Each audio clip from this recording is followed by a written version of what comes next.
Assalamualaikum warahmatullahi wabarakatuh. Perkenalkan, nama saya Karina Syahrani Syahlan dengan NIM 091058022120, Program Studi Pendidikan Bahasa Indonesia Semester 1. Baiklah, di video kali ini saya akan memaparkan beberapa materi dari mata kuliah belajar dan pembelajaran.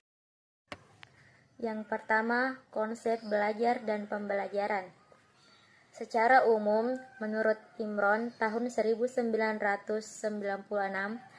ia mengemukakan bahwa belajar adalah suatu upaya yang dimaksudkan untuk menguasai atau mengumpulkan sejumlah pengetahuan.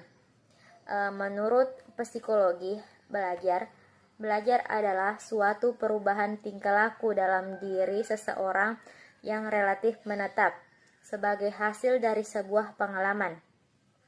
Contohnya, belajar membaca berarti individu mendapat pengalaman dan terjadi perubahan dalam 3 ranah, yaitu ranah kognitif, afektif, dan ranah psikomotorik. Materi kedua yaitu model-model pembelajaran aktif di sekolah. Model pembelajaran merupakan bagian dari struktur pembelajaran yang memiliki cakupan yang luas. Di dalamnya terdapat pendekatan strategi, metode, dan teknik pembelajaran.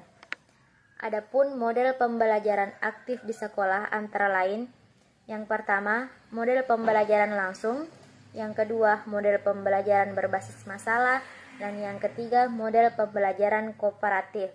Materi ketiga yaitu teori belajar behavioristik dan penerapannya dalam pembelajaran.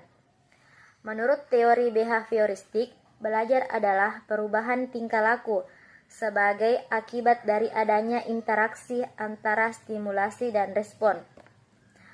Faktor lain yang juga dianggap penting oleh aliran behavioristik adalah faktor penguatan. Penguatan adalah apa saja yang dapat memperkuat timbulnya respon. Adapun tokoh-tokoh teori belajar behavioristik antara lain, yang pertama Pavlov, yang kedua Guthrie, yang ketiga Watson, yang keempat Skinner, dan yang kelima Thorndike. Materi keempat yaitu teori belajar kognitif dan penerapannya dalam pembelajaran. Teori kognitif lebih mementingkan proses belajar dari hasil belajar itu sendiri. Berikut diuraikan lebih rinci beberapa pandangan para ahli. Yang pertama, menurut teori perkembangan Pick. Menurut Pick, teori psikologi kognitif disebut atau teori perkembangan Pick, yaitu belajar melibatkan proses berpikir yang sangat kompleks. Yang kedua, teori belajar kognitif Brunner. Teori Brunner dalam Irawan tahun 2001 atau teori psikologi kognitif disebut teori belajar penemuan. Teori kognitif Brunner ini dalam aplikasi praktisnya sangat membebaskan pembelajar untuk belajar sendiri. Yang ketiga, teori belajar kognitif Ausubel. Menurut Ausubel, teori belajarnya disebut teori belajar konsep dan teori belajar bermakna, yang artinya belajar konsep merupakan hasil utama pendidikan. Yang keempat, teori belajar Geck. Teori belajar Geck dalam Wintaputra berpendapat bahwa yang belajar dipengaruhi oleh 2 hal, yakni variabel dari dalam diri individu dan di luar individu yang saling berinteraksi. Adapun teori yang kelima yaitu teori belajar kognitif Gestalt. Menurut pandangan psikologi Gestalt, belajar terdiri atas stimulus respon yang sederhana tanpa adanya pengulangan ide atau proses berpikir. Materi kelima yaitu teori belajar humanistik dan penerapannya dalam pembelajaran. Menurut teori humanistik, proses belajar harus dimulai dan ditunjukkan untuk kepentingan memanusiakan manusia itu sendiri. Oleh karena itu, teori belajar humanistik sifatnya lebih abstrak dan lebih mendekati bidang kajian filsafat, teori kepribadian, dan psikoterapi daripada bidang kajian psikologi belajar. Pandangan humanistik ini merupakan antitesa pandangan behavioristik. Dalam pandangan ini, belajar dapat dilakukan sendiri oleh siswa. Siswa diharapkan senantiasa menemukan sendiri mengenai sesuatu tanpa banyak campur tangan dari guru. Adapun tokoh psikologi humanistik antara lain, yang pertama Carl Rogers, yang kedua Benjamin Bloom dan David Krathwohl, yang ketiga Kolb, yang keempat Honey, dan yang kelima Habermas. Materi keenam yaitu teori belajar sibernetik dan penerapannya dalam pembelajaran. Teori belajar yang paling baru dari semua teori belajar yang kita kenal adalah teori sibernetik. Teori ini bermaksud sejalan dengan perkembangan teknologi dan ilmu informasi. Menurut teori ini, belajar adalah pengolahan informasi. Pakar teori sibernetik adalah Geek dan Berliner, Biehler, Snowman, Beine dan Tension, Landa, Fass dan Scott. Adapun teori yang mencakup dalam teori belajar sibernetik antara lain teori pemrosesan informasi, teori belajar menurut Landa, dan teori belajar menurut Fass dan Scott. Materi ketujuh yaitu prinsip belajar, jenis belajar, dan ciri-ciri belajar.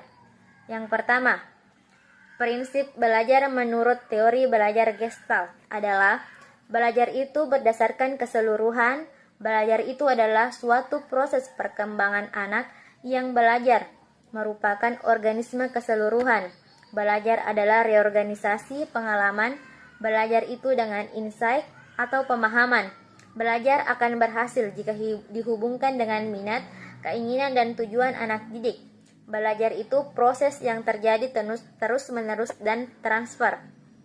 Yang kedua, jenis-jenis belajar menurut Oemar Hemalik adalah belajar diskriminasi, yaitu belajar dengan cara memisahkan antara satu jenis objek dengan objek lainnya.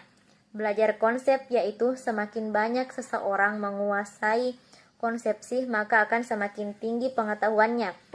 Belajar prinsip merupakan hubungan antara beberapa konsepsi yang mempunyai pengertian tertentu. Dan belajar pemecahan masalah, yaitu penggunaan beberapa prinsip yang dapat memberikan pengertian baru. Adapun ciri-ciri belajar menurut Imran. Yang pertama, belajar bukan kematangan.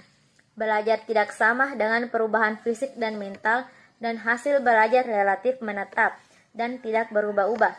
Adapun ciri-ciri belajar menurut Slameto, ciri-ciri perubahan tingkah laku dalam pengertian belajar adalah: yang pertama, perubahan yang terjadi secara sadar.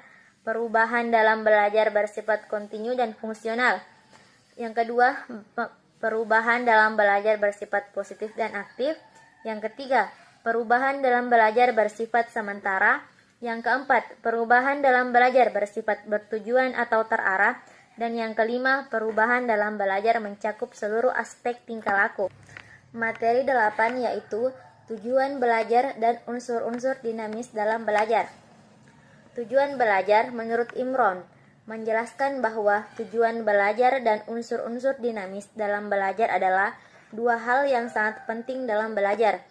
Tujuan umumnya yaitu mengarahkan seseorang yang sedang belajar ke arah kegiatan tertentu. Sementara unsur-unsur dinamis dalam belajar adalah suatu perangkat yang turut menghantarkan seseorang yang sedang mencapai tujuan belajar. Adapun unsur-unsur dinamis dalam belajar. Yang dimaksud dengan unsur-unsur dinamis dalam belajar adalah unsur-unsur yang dapat berubah dalam proses belajar. Unsur-unsur dinamis tersebut meliputi: yang pertama, motivasi dan upaya memotivasi siswa untuk belajar. Yang kedua, bahan belajar dan upaya penyediaannya. Yang ketiga, alat bantu belajar dan upaya penyediaannya. Yang keempat, suasana belajar dan upaya pengembangannya. Dan yang kelima, kondisi subjek belajar dan upaya penyiapan dan peneguhnya. Materi ke-9 yaitu faktor-faktor yang mempengaruhi prestasi belajar. Adapun faktor-faktor yang mempengaruhi prestasi belajar antara lain: yang pertama, faktor internal. yaitu faktor yang berasal dari dalam diri siswa. Faktor ini meliputi faktor fisiologis dan psikologis. Yang kedua, faktor eksternal, yaitu faktor yang berasal dari luar diri siswa. Dan faktor ini meliputi faktor lingkungan sosial, faktor lingkungan non-sosial, dan faktor pendekatan belajar. Adapun materi ke-10 yaitu model-model pengembangan kurikulum. Yang pertama, pengertian kurikulum. Pengertian kurikulum menurut Nugraha tahun 2012.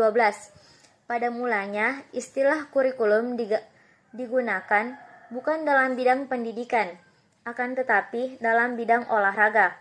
Kurikulum dalam bahasa Yunani berasal dari kata kurir, artinya pelari, dan kurir artinya tempat berpacu. Secara sederhana, pada awalnya kurikulum diartikan sebagai sejumlah mata pelajaran yang harus diselesaikan oleh setiap siswa atau anak didik untuk memperoleh ijazah. Pengertian kurikulum tersebut merupakan pengertian menurut pandangan lama atau pengertian sempit. Kemudian, adapun pengertian luas terhadap kurikulum, artinya bahwa kurikulum adalah semua pengalaman belajar yang diterima siswa dan mempengaruhi perkembangan pribadinya. Yang kedua, landasan pengembangan kurikulum.